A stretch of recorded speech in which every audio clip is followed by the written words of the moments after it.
right. We're taking all the best old school wisdom and blending it with the top new school methods to bring you the optimal coaching strategies.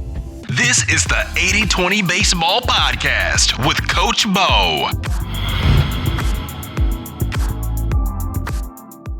Welcome, coaches. Welcome, parents. Welcome, players. Welcome to the 80-20 Baseball Get-Together, where our goal is to play better baseball and have a lot more fun along the way. In this week's Get-Together, we're going to discuss some possible two-strike hitting goals for our players, for our team, and I have a bonus bunting goal that you could use this season. I want to thank all of you that have left a review, a rating. That is much appreciated. Along with sharing this with a friend or a family member, leaving a rating or review is the best way to help support the podcast. Always love being here with all of you, and a lot of props to all of you that are tuning in each week, or at least consistently, to level up your coaching game as we move into the spring season. Like I hit on last week, the episodes are going to revolve around one key topic. We're going to try to keep each episode between 10 to 20 minutes so you can easily listen to it each week, take it in, and go out and apply what we talk about. We'll couple the 10 to 20 minute, probably an average of a 15-minute episode per week during the season here, with some interviews that I'm excited to bring to all of you. Years ago, when I was listening to a podcast, I remember the podcast host discussing one of the best perks of doing a podcast is it can give you access to people that you might not otherwise connect with. So I finished reading a book last week that I really liked. It's a really good book focused on youth sports, essentially high school and youth sports, not just for players, but parents and coaches. And I thought the message was really good. And so I just reached out to the author, and the author's assistant got back and said she'd love to come on. So I'm excited about that. More so because of getting that message out to all of you through the lens of what we're doing within youth baseball and kids our age, which for most listeners here are coaching from that T-ball range up to the 14Us, the junior high level. Now, I know I have high school coaches that listen to this all the time and college coaches that listen to this. And that's just because baseball at any level is baseball. But I really like doing the interviews and bringing on guests that can relate and connect directly with all of you. So I got that and another interview that's in the works that should be recorded within the next month. My brother-in-law, Coach Pyrus, out there in Colorado. Probably one of the best interviews we've had in our 5+ years. He came on the podcast about 2 years ago and just really knocked it out of the park. One of the smartest guys I know. And his success as a coach, somebody whose background really wasn't in baseball, his ability to go from somewhat of a newer coach to a really good coach quickly. His 11-year-old all-star team won the Colorado State Championship this last season, and they had a ton of success the year before that too. It's pretty impressive, and his message is awesome. So he's coming back on. So the interview episodes will be closer to 30 minutes, and these one-off topic episodes throughout the season will be in that 15-minute range. So it's a win-win. Now, before we dive into the two-strike hitting goals, I got a funny story talking to my mom yesterday, and it got me thinking about our players that are really good, the all-star players, the kids that really excel, the studs. We really want to be careful, even though we might be able to put a really great player on our team. We have to be sure that they're going to have a good attitude, that they're going to be a team player. They're not going to be a prima donna. We want to make sure that our best players are nice and patient with our players that aren't as good. Because again, at the end of the day, no matter how great our players are, most players aren't going to play past high school. A few will play college, and even fewer will play professionally, but they'll all become adults. And it's important that we foster a team culture where the players become better people as well as better players, because by being better people, they're guaranteed to be able to use that later in life. That fastball you teach them, even the greatest pitchers on the planet are done in their late 30s, maybe 40-ish if they're really lucky, but they got to go out and be a team player for the rest of their life in the other arenas of life. So my mom's story, that happened about 20 years ago. She was out seeing me play in spring training out there in Winter Haven, Florida, and my parents both came out. So my parents were staying at one of the 3 hotels in Winter Haven and probably the Hampton Inn. That's their go-to. And my mom says she was down in the lobby where they're serving that breakfast. Those of you who know the Hampton Inn, you know that dining room, serve yourself breakfast area. So my mom's telling me she's down there getting her breakfast. My mom likes to talk, and so she's talking to everybody, visiting, probably with really excited to be out there, see me play. And I think anybody who goes to spring training is in a good mood, right? Such a fun time going to spring training as a fan. So she's talking and making her way through. And so she's talking to this guy, and the guy says, hey, well, why don't you sit down and eat? Because my dad was back up in the room. And he's like, why don't you sit down and eat? So my mom's talking to him, and they're chatting and chatting. And my mom says, people keep coming up and shaking this guy's hand. So my mom says, I'm thinking this guy's just like a super fan. You know, those super fans that have been going to spring training for 54 straight years. So my mom's just thinking it's a super fan because he's acting super nice. He invited her to sit down. He's talking to other people. It just seems like a normal person. So they're done chatting, and he gets up and he walks off, and he has a jersey on. And on the back of his jersey, it says Feller. So my mom goes back and says to my dad, yeah, I was talking to a guy. He had a jersey on. His last name said Feller. And my dad said, Bob Feller? So my mom was sitting there eating a Hampton Inn waffle and whatnot, talking to Bob Feller, the great Bob Feller. Talk about a career stat table that's really awesome. The guy had 250-ish wins in his career, and none of those were even close to as big a win as he got in World War II. He goes 5 straight years of leading the league in wins as a pitcher. Sandwiched in between that is going out and winning World War II. The great Bob Feller, one of the greatest of all time, but he didn't act like a prima donna. He didn't act like he was better than everybody else. He was down to earth. Here's my mom, just some random lady, and he was super nice to everybody that came up and shook his hand. And that's the kind of star players, and that's the kind of stud players you want on your team. In the years to come, when you go to put your teams together and you have the option between a couple different players that are studs, always go for the one that you think is going to treat the rest of the guys, even those players that aren't that good. He's going to treat those players really well. He's not going to act like he's better than anybody else. Growing up, I used to ask my dad if he met any famous players. And he told me, yeah, I met Reggie Jackson one time at the airport. And he says, I meet him at the airport. We're doing some work with a guy. We're walking through the airport, and the guy knows Reggie. They're friends. So we stop, and he starts talking to Reggie. And he said Reggie Jackson didn't even give him the time of day, didn't shake his hand, had his body turned away from my dad the entire time the conversation's going on. And my dad just said Reggie big leagued the heck out of him, acting like he's so much better and not even good enough to say hi to somebody who's with a friend of his. So we want our players to be a lot more like Bob Feller and less like Reggie Jackson. All right. Now, Bob Feller, a lot of strikeouts in his career as a pitcher. Let's talk about our strike 2 approach and some goals we can have with our hitters with 2 strikes. So with 2 strikes, our goals are going to be different than they will be with less than 2 strikes, of course. I think with 2 strikes, our goal in terms of percentage of pitches that our hitters are trying to not swing at or swing at on pitches outside of the strike zone, we're going to have a little more grace with that. That goal is going to be more reasonable. For your hitters that are newer to baseball, don't have as much experience, haven't had as much success, maybe you set a reasonable goal of saying, hey, we want to swing and chase less than 50% of the time with 2 strikes. For your better hitters, you might set that goal at a third of the time or a quarter of the time, meaning with 2 strikes, a pitcher bounces that breaking ball or throws a fastball up at the shoulders. They're swinging at that less than half the time for your players, your hitters that aren't quite as talented or not as experienced. And even your best hitters shouldn't be chasing pitches out of the zone more than about 25% of the time. And a good middle ground is about a third to 40%.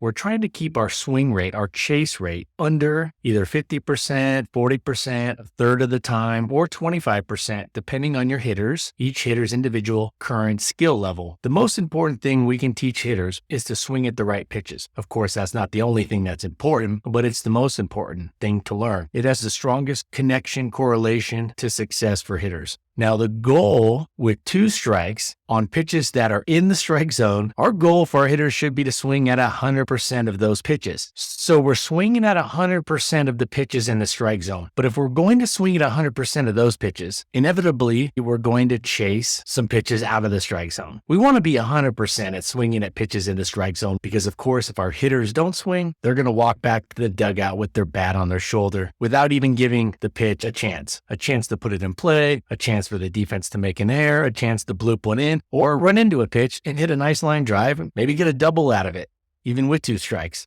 So a good goal to have for your hitters, for your kid, is to swing at 100% of the pitches that are in the strike zone with 2 strikes. when there are 2 strikes, whether that's 0-2, 1-2, 2-2, 3-2, doesn't matter. Swing at 100% of the pitches in the strike zone. And of course, if they don't swing, it's a strike 3 looking. So we're trying to have no strike 3 lookings, 0 strike 3 lookings. Now that's an easy goal to achieve if hitters swing at every pitch they see, whether it hits the bull, whether it hits the dugout, the backstop, the umpire space mask, the grass 20 feet in front of home plate. And that's a good example of the balance between hitters being patient and aggressive. We want hitters that are very aggressive on the pitches they should be aggressive on and very patient on the pitches they should be patient on. And you need to rep the heck out of this. Hitters need to know if there's 2 strikes. They need to know if there's less than 2 strikes every time they're doing batting practice, every single time. If it's some tee work or some toss, it's a little less important. If hitters are going to have better hitting plans, if they're going to improve their hitting approach, we need to have them work the hitting approach, the hitting plan in practice. So we want all of our hitters to swing at 100% of pitches in the strike zone with 2 strikes. That's the goal. No strike 3s looking. Now, if you have that umpire that calls that crazy strike, which happens, I get it. It happens. And it might happen once a game, twice a game. Maybe you can push that one aside and not count that. Just be careful. Then you get into some gray area.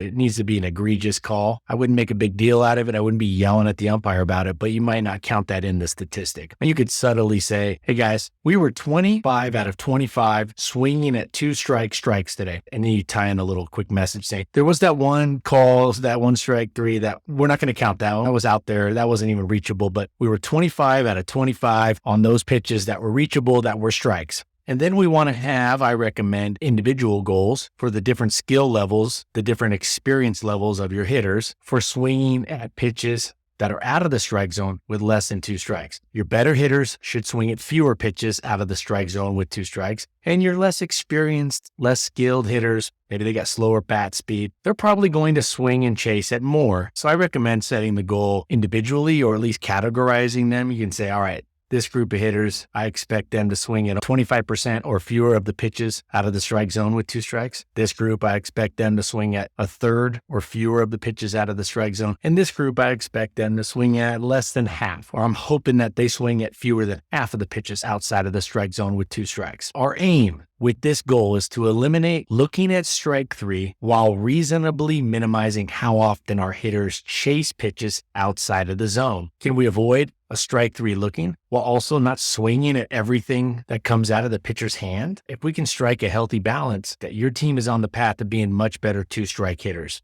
Now, a bonus goal for the season for bunting. Now, this is, of course, with less than 2 strikes. When that third baseman is playing deep with less than 2 strikes, you can make it a default and say, if that third baseman is playing behind third base with less than 2 strikes, we're going to bunt for a base hit. And the goal would be for your players to have the awareness with 90% accuracy, the awareness to see that and put down a drag bunt, a bunt for a base hit down the third base side when that third baseman is playing back. This is a default for my hitters because if that third baseman is playing deep at the youth baseball level, even the high school baseball level, they're giving us a hit. All we have to do is get that bunt down towards third base. Now, there is a caveat to this with a really slow runner. If you have a hitter that's really slow, you might set that line a little further back. You might say, hey, the spot for that third baseman to play is a little further back, or you work around that. There's always going to be some nuances. And what's going to happen the majority of the time, the other teams are going to realize your team that bunts for base hits when they play back. So their third baseman is going to start coming in. Great. Now you got them right where you want them. If I'm a hitter and that third baseman's creeping in, left-handed or right-handed hitter, he just boosted the batting average by 50 points. He just boosted the slugging percentage by 75 points by playing up. Now I got a quarter of the infield playing 15 to 20 feet closer to me. Great. Now that 2-hopper ground ball gets by him. So they're not going to play back that long, and word will get around that you'll bunt every time they play back. What happens is initially they'll play back. The opponents will play deep from time to time, probably often, but the word will then get around that you do that, or they'll see that your team bunts, and then they'll start playing up. Great.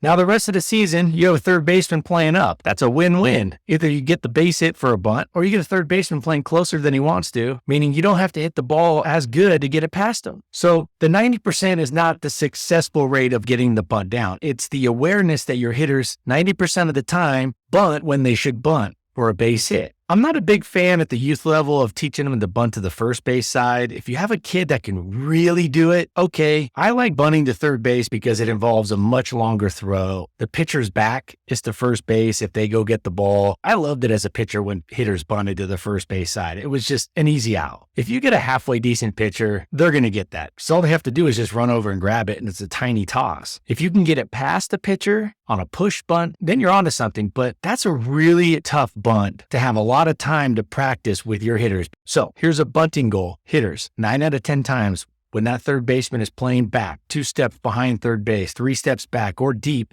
we are bunting for a base hit. We're attempting a bunt for a base hit. We're going to use the foul line. If we mess up with our aim, it should go foul and not to the pitcher. And this works really well for hitters that are struggling, hitters that have less experience, and definitely for some of those left-handed hitters who struggle to hit. And I would set a bunting success rate at 50% of the bunts that the hitter attempts a bunt at. Hopefully 50% of the time or more, they can get that bunt down for a base hit. So there's the 90% awareness goal and the 50% success rate. Now, I am not a big fan of sacrifice bunts. There are certain times, maybe late in the game when you're playing for one run, makes sense. Maybe to get out of a double play situation for some of those more advanced levels where double plays are more common. To get out of a double play situation, especially with a runner on third, canceling out the runner at third base, scoring. So there are very few people that are as big a fan as bunting for a base hit as I am. And there's probably not a lot of coaches who dislike the sacrifice bunt as much as I do. And I'm just going off statistics and the mathematical run probabilities,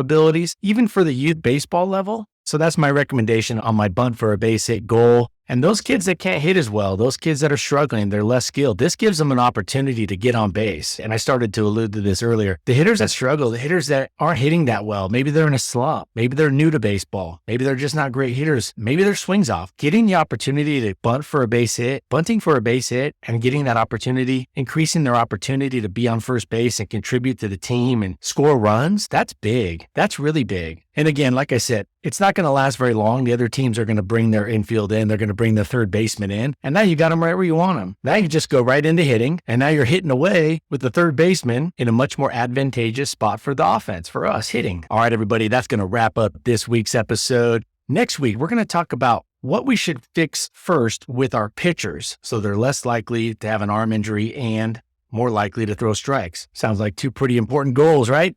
So we'll be back next week with that. Until then, share the podcast with somebody, leave a review, a quick rating. Doesn't take more than a few minutes. It would really help. Head over to 80/20 Baseball and get that free drill design guide. Go over to 8020baseball.com. There is a ton of good stuff over there. Videos, articles, the drill design guide, 8020baseball.com. Hope you all take care of yourself so we can take care of our families, our close friends, and so we can be the coach we want to be. And let's take this information out there to the field and like that 2-strike approach we've been talking about today, let's put it into play. Y'all take care. And until next week, adios. This has been the 80/20 Baseball Masterclass. Take it to the field.